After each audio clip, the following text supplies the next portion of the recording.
बिस्मिल्लाहिर्रहमानिर्रहीम, अस्सलाम वालेकुम। मैं हूं राहील हसन गुमन। नाज़रीन, 24 नवंबर 2023 को इंटरनेशनल क्रिकेट से रिटायरमेंट अनाउंस करने वाले इमाद वसीम साहब ने बिलाखिर 68 दिनों के बाद खामोशी तोड़ दी है और इंटरनेशनल क्रिकेट से उन्होंने रिटायरमेंट क्यों ली और T20 वर्ल्ड कप 2024 जिसके आगाज में अब सिर्फ 120 दिन बाकी बचे हैं, तो उसके हवाले से इमाद वसीम का प्लान क्या है और वो इमाद वसीम साहब जो 2023 के वर्ल्ड कप के दौरान जनाब जियो के ऊपर ये बैठकर तबसरे कर रहे थे और उस वक्त उनसे पूछा गया था मोहम्मद आमिर की रिटायरमेंट के बारे में और उन्होंने कहा था कि अगर वो पाकिस्तान क्रिकेट टीम के कप्तान बने तो जो सबसे पहली कॉल वो करेंगे वो मोहम्मद आमिर को करेंगे और उनको कहेंगे कि जनाब आप इंटरनेशनल क्रिकेट से जो रिटायरमेंट है वो वापस लें। लेकिन फिर Pakistan cricket team world cup 2023 का जो इनिशियल राउंड है उसमें बाहर होती है। पाकिस्तान क्रिकेट के जो बड़े हैं उनके साथ इमाद वसीम की मुलाकात होती है और फिर अल्टीमेटली जनाब इमाद वसीम साहब जो हैं वो 24 नवंबर को इंटरनेशनल क्रिकेट से रिटायरमेंट अनाउंस कर देते हैं। और जब इमाद वसीम ने रिटायरमेंट अनाउंस की थी तो उस वक्त एक नया पंडोरा बॉक्स खुल गया था, क्योंकि इमाद वसीम साहब ने जो ट्वीट की थी उस ट्वीट के अंदर मेंटल प्रेशर का जो जनाब इल्जाम है वो इमाद वसीम साहब ने आयद किया था।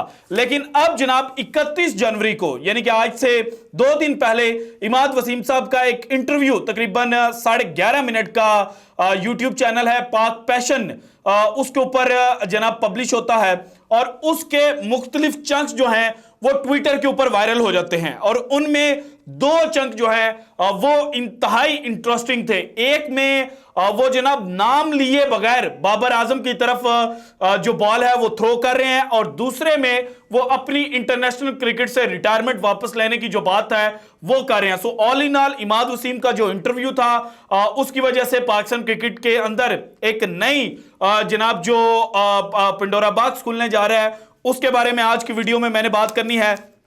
लेकिन उससे पहले इमाद वसीम साहब की अगर परफॉर्मेंस को देखा जाए, उनकी जनाब जो T20 क्रिकेट के अंदर बॉलिंग है, तो ये चार्ट जरा आप देखें, इस चार्ट के अंदर ये जो ब्लू सेक्शन आपको नजर आ रहा है ये इमाद वसीम की विकेट्स हैं जो उन्होंने टॉप 3 बल्लेबाजों की जनाब T20 क्रिकेट के अंदर हासिल की हुई हैं।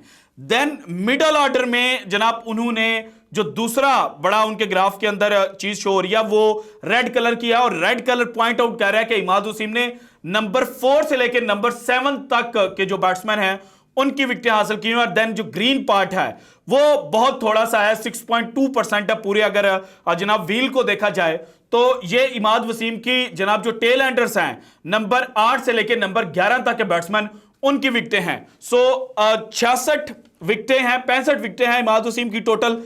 36 विकेटें उन्होंने टॉप ऑर्डर बल्लेबाज जो हैं उनकी हासिल की हुई हैं और 25 विकेटें उन्होंने जनाब जो मिडिल ऑर्डर बैट्समैन है उनकी हासिल की हुई हैं। सो 36 + 25 ये बन जाती हैं 61 विकेटें। 65 में से 61 विकेटें इमाद वसीम साहब पावर प्ले के अंदर और जनाब जो 16 से पहले पहले ओवर हैं, डेथ ओवर से पहले पहले, वहां पे इमाद वसीम ने हासिल की हुई है। और अब आप T20 वर्ल्ड कप 2024 को जेन में रखें या 2023 की बात कर लें, बल्कि 2023 वाला ODI था, हम T20 की ही बात करते हैं। पाकिस्तान कहां पे स्ट्रगल कर रहा है? दौरा न्यूजीलैंड पे पाकिस्तान ने कहां स्ट्रगल किया?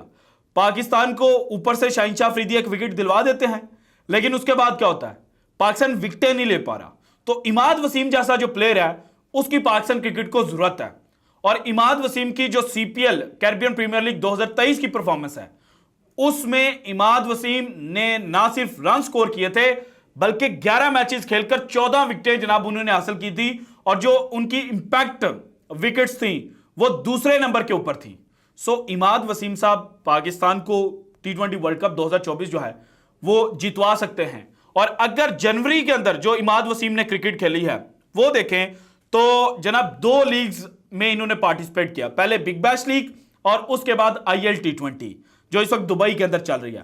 बिग बैश में उन्होंने जनाब जो विकेटें हैं वो तो ज्यादा हासिल नहीं की, लेकिन ऊपर ये जब बॉलिंग के लिए आते थे पावर प्ले के अंदर तो इन्होंने बड़ा कंजूसी के साथ जो रन्स हैं वो दिए हैं। जैसे जनाब स्टार्स का मैच था, मेलबर्न स्टार्स की चूंकि ये नुमाइंदगी कर रहे थे और रीनागढ़ के साथ, इसमें 22 रन देकर 1 विकेट हासिल की और 22 रन इन्होंने दिए 3 ओवर्स के अंदर। दैट मींस के 8 से भी कम के इकॉनमी रेट के साथ। और अगर मॉडर्न डे क्रिकेट के अंदर कोई बॉलर जो है वो लेस देन 8 की इकॉनमी से बॉलिंग करता है पावर प्ले के अंदर, जहां पे जनाब जो ओपनिंग बल्लेबाज जाते हैं और वो मार धुलाई शुरू कर देते हैं, और वहां पर ये बहुत अच्छी परफॉर्मेंस है। और इसी तरह से जनाब कहीं पे इन्होंने 3 ओवर फेंके हैं, कहीं पे 4 ओवर फेंके हैं। और जो बैटिंग के अंदर ये जनाब कहीं पे टीम फंस रही हो तो वहां पे भी कंट्रीब्यूट करते हैं, यानी कि ऑलराउंडर हैं तो ऑब्वियसली कभी बैटिंग के अंदर कंट्रीब्यूट करेंगे, कभी बॉलिंग के अंदर कंट्रीब्यूट करेंगे। तो यहां पर पाकिस्तान को इस जैसे प्लेयर की जनाब शिद्दत के साथ जरूरत है, क्योंकि पाकिस्तान के पास अभी जितने भी बॉलर हैं वो जनाब जो पावर प्ले है उसके अंदर ओवर्स नहीं कर पा रहे, जो स्पिन डिपार्टमेंट के खासतौर पे बॉलर्स हैं। इसके अलावा नसीम शाह के इंजर्ड होने के बाद हमारे पास जो फास्ट बॉलर आए हैं वो भी जनाब जो पावर प्ले और जो मिडल ओवर्स हैं उनके दरमियान उस तरह से बॉलिंग नहीं कर पा रहे। तो पहला पॉइंट तो क्लियर होता है कि इमाद वसीम की पाकिस्तान क्रिकेट को जरूरत है। और इमाद वसीम की जो रिटायरमेंट थी, अब इमाद वसीम ने जो वापस लेने का अंदिया दिया है तो इसमें उन्होंने समहाउ ढके छुपे लफ्जों के अंदर जनाब बताया भी है कि उन्होंने रिटायरमेंट क्यों ली। वो कहते हैं कि जनाब सबसे पहले तो क्लैरिटी होनी चाहिए। इमाद वसीम की 2023 में पाकिस्तान क्रिकेट में वापसी हुई थी T20 वर्ल्ड कप 2021 के बाद। ऑस्ट्रेलिया के खिलाफ जो सेमीफाइनल पाकिस्तान आ रहा था, उसके बाद अफगानिस्तान में के खिलाफ पाकिस्तान ने जो 2023 में सीरीज खेली उसमें इमाद वसीम की वापसी होती है। ऑलमोस्ट 2 साल जो इमाद वसीम है वो पाकिस्तान की जानिब से इंटरनेशनल क्रिकेट नहीं खेल पा रहे थे। और जब इमाद वसीम की वापसी हुई थी तो उस वक्त भी इमाद वसीम ने कहा था कि अगर अब मुझे साइडलाइन किया गया तो मैं बोलूंगा। और फिर जो बताने वाले हैं, जो वाकफाने हाल हैं, जिनके पास खबरें होती हैं, वो कहते हैं कि इमाद वसीम के साथ कहीं ना कहीं ये कमिटमेंट हुई थी कि जनाब उनको पाकिस्तान का जो नया सेटअप बन रहा है इसके अंदर इंपॉर्टेंट जनाब जो रिस्पॉन्सिबिलिटी है वो दी जाएगी। वो कप्तानी की भी हो सकती थी, वो जनाब वाइस कप्तान के तौर पर भी हो सकते थे और सीनियर खिलाड़ी के तौर पे। तो अब उन्होंने अंदिया दिया है कि अगर आप मुझे कप्तान नहीं ना अपॉइंट करते तो मुझे एज अ सीनियर रिस्पॉन्सिबिलिटी जो है वो मिलनी चाहिए। सो इमाद वसीम को चूंकि उस वक्त कप्तान अपॉइंट नहीं किया गया था और बाद में इमाद वसीम का T10 लीग के लिए मुआहदा था और उस वक्त जो इंस्ट्रक्शंस पास ऑन की गई थी पाकिस्तान क्रिकेट बोर्ड की नई मैनेजमेंट की जानिब से वो ये थी कि जनाब आपने डोमेस्टिक के मैचेस खेलने हैं। और इमाद वसीम ने जो डोमेस्टिक का सेंट्रल कॉन्ट्रैक्ट था उसके ऊपर साइन नहीं किए थे।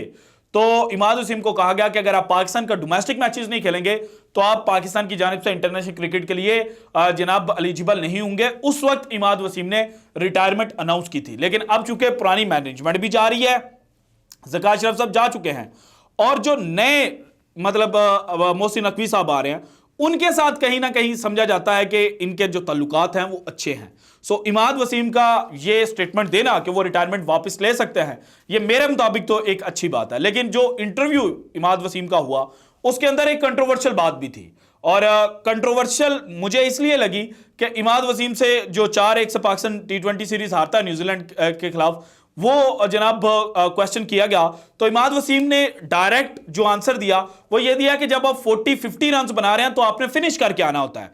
और अगर आपके 40-50 सारे ही लूजिंग काज के अंदर जा रहे हैं तो तब उनका फायदा नहीं है और आप ऊपर से बॉलें पी रहे हैं और नीचे जो मिडल ऑर्डर है और लोअर मिडल ऑर्डर है उसके ऊपर जो स्ट्राइक रेट का प्रेशर है, रन रेट का प्रेशर है, वो आप बढ़ा रहे हैं।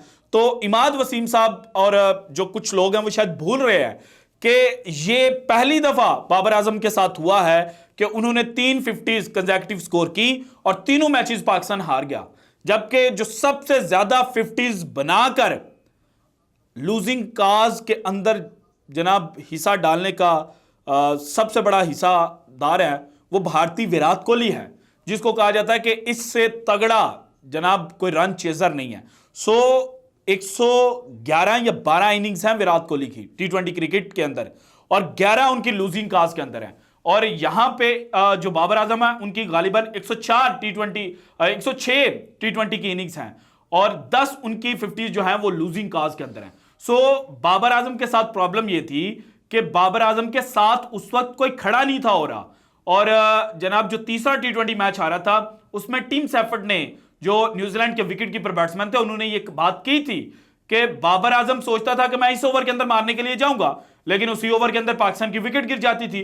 सो बाबर आजम तनतनहा एक साइड पे खड़ा था। जब तक जनाब पार्टनरशिप बिल्ड नहीं होगी, दूसरे एंड पे कोई बैट्समैन जो है वो रिस्पॉन्सिबिलिटी नहीं लेगा, तो फिर बाबर आजम चाहे 70 रन स्कोर कर ले, चाहे 100 मार ले, पाकिस्तान ने हारना ही हारना है। सो बाबर आजम का इतना कसूर नहीं है। हालांकि बाबर आजम भी समहाउ जनाब जो पैडल है वो चाहे दूसरे एंड पे विकेटें गिर रही थी, जिस तरह से उन्होंने चौथे T20 के अंदर खेला कि जनाब 11 गेंदों के ऊपर उन्होंने 19 रन बनाए, तो उनके 19 रन जो थे वो जनाब कई क्रिकेट पंडित ने हाई रैंक शो किए। सो बाबर आजम को भी वही करना चाहिए था कि आप देखें विकेटें गिर रही हैं तो गिरती रहें, आप मारने की कोशिश करें, एग्रेशन जो है वो शो करें। और पाकिस्तान जनाब जो 40-45 रन से हार रहा था वो पाकिस्तान 80 रन से हार जाता, क्या मसला है?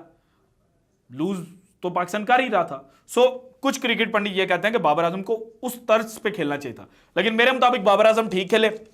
और इमाद वसीम ने भी समहाउ जो बात की है ना कंस्ट्रक्टिव क्रिटिसिज्म की, वो भी इन्होंने बड़ी अच्छी बात की है कि हमें जनाब फ्री में बाबर आजम के ऊपर जनाब क्रिटिसिज्म नहीं करना चाहिए, हमें कंस्ट्रक्टिव क्रिटिसिज्म करना चाहिए। सो कंस्ट्रक्टिव क्रिटिसिज्म जो है वो बड़ी खुशाइन बात है। और इमाद वसीम अगर पाकिस्तान टीम के लिए कमबैक करते हैं और T20 वर्ल्ड कप खेलते हैं, सो पाकिस्तान की जो चांसेस हैं वो मजीद ब्राइट हो जाएंगे, मजीद हाई हो जाएंगे, क्योंकि इमाद वसीम CPL 2023 के अंदर तबाही मचा चुके हैं। So this is it from today's episode.